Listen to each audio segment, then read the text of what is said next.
مسجد اقصی کو شہید کرنے کے لیے مغربی اور صہیونی قوتیں آخر کیوں کوشاں ہے؟ 11ویں صدی کا آغاز ہوتے ہی یورپی طاقتیں یروشلم پر کیوں ٹوٹ پڑی؟ اور ہیکل سلیمانی کی دوبارہ تعمیر کی کیا حقیقت ہے؟ یہ وہ سوالات ہیں جو آج ایک اہم ترین موضوع ہونے کے باوجود عالمی میڈیا سے غائب ہے۔ آج ہم اس ویڈیو میں ان خفیہ حقیقتوں سے پردہ اٹھائیں گے جو حقائق اور احادیث میں موجود پیشن گوئیوں پر مبنی ہے، جس سے ہم مسلمانوں کو آگاہ ہونا چاہیے۔ بیت المقدس مسلمانوں کا قبلہ اول ہے۔ یہاں نبی صلی اللہ علیہ وآلہ وسلم نے تمام انبیاء کرام کی امامت فرمائی اور سفر معراج کا آغاز کیا تھا۔ دوسری طرف یہود و نصارہ کے لیے بھی یہ جگہ مقدس ترین ہے۔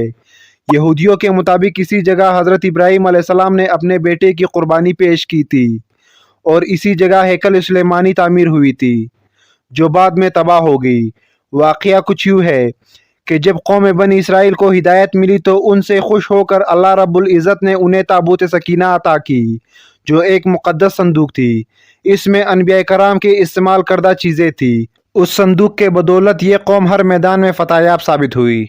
جب حضرت داؤد علیہ السلام کی حکومت آئی تو آپ نے اس صندوق کی حفاظت کے لیے ایک ہیکل کا تعمیر کا ارادہ کیا، جسے 900 قبل مسیح میں آپ کے بیٹے حضرت سلیمان علیہ السلام نے مکمل کیا۔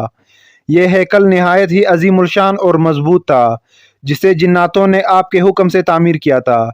اس ہیکل کے اندر جس جگہ آپ عبادت کیا کرتے تھے وہیں اس تابوت کو رکھا گیا اور کسی عام شخص کو وہاں جانے کی اجازت نہیں تھا۔ آپ کے وفات کے بعد جب بنی اسرائیل نے سرکشی شروع کی اور اللہ کے نافرمان ہو گئے تو اللہ کے قانون کے مطابق ان پر عذاب آ گیا۔ لہٰذا 500 قبل مسیح میں بخت نصر نے یروشلم پر حملہ کر دیا اور ہیکل سلیمانی کو تباہ و برباد کر ڈالا۔ پورے شہر میں خون کی ندیاں بہا دی اور لاکھوں یہودیوں کو سرے عام قتل کر دیا گیا۔ آخر اس قوم نے توبہ کا راستہ اپنایا اور اللہ سے مدد طلب کی۔ لہٰذا کچھ عرصے بعد جب سائرس اعظم کی حکومت آئی تو اس نے یہودیوں کو بابل کی غلامی سے آزاد کروایا اور ہیکل کی دوبارہ تعمیر کی اجازت بھی دے دی۔ اس ہنگامہ آرائی میں وہ مقدس صندوق کہیں گم ہو گئی۔ کہتے ہیں کہ بخت نصر نے اسے کہیں دفن کروا دیا۔ کچھ لوگوں کے مطابق اللہ کے حکم سے وہ صندوق کہیں چھپا دی گئی۔ ہیکل کی دوبارہ تعمیر مکمل ہوئی اور یہودی یروشلم میں دوبارہ آباد ہو گئے، مگر یہ سرکش قوم دوبارہ نافرمانی پر اتر آئے اور جب حضرت عیسیٰ علیہ السلام نے انہیں حق کی دعوت دی تو انہوں نے آپ کو صلیب پر چڑھانے کی کوشش کی۔ نتیجہ یہ ہوا کہ تاریخ پھر دہرائی گئی اور قانون الہی کے مطابق ایک اور ظالم بادشاہ ان پر قہر بن کر نازل ہوا، جسے تاریخ ٹائٹس رومی کے نام سے جانتی ہے۔ یہ جنرل بخت نصر سے بھی زیادہ ظالم تھا۔ اس نے یروشلم سے یہودیوں کا کیڑے مکوڑے کی طرح صفایا کیا اور بچے کچے یہودی یروشلم چھوڑنے پر مجبور ہو گئے۔ جب عربوں میں اسلام آیا اور آخری نبی حضرت محمد صلی اللہ علیہ وآلہ وسلم کی برکت سے اسلام یروشلم کے سرزمین تک پہنچا تو حضرت عمر رضی اللہ تعالیٰ عنہ نے اپنے خلافت میں اسی جگہ مسجد اقصی کی تعمیر کروائی۔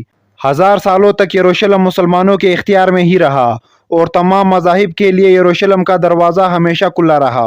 بالآخر 19ویں صدی کے وسط میں جب دوسری عالمی جنگ ہوئی تو برطانیہ اور امریکہ کے سازش سے یروشلم میں یہودیوں کو دوبارہ بسایا گیا اور عربوں کو ایک نہ ختم ہونے والی خانہ جنگی میں جھونک دیا گیا۔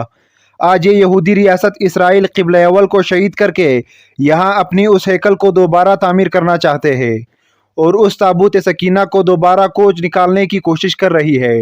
ان کا نظریہ یہ ہے کہ بخت نصر نے تباہی کے وقت ایک مقام پر صندوق کو دفن کروا دیا تھا اور آج وہاں مسجد اقصی کھڑی ہے۔ 1967 عیسوی کے جنگ کے بعد صہیونی حکومت نے قبلہ اول کے گرد سرنگیں کھودنا شروع کی، جس سے مسجد اقصی کو کافی نقصانات پہنچے ہیں۔ رپورٹ کے مطابق آثار قدیمہ کی کھدائی کے آڑ میں اسرائیل نے مسجد اقصی کے ارد گرد بے شمار سرنگیں کھودی ہے، جو مسجد کے اندرونی حصے تک پہنچ چکی ہے۔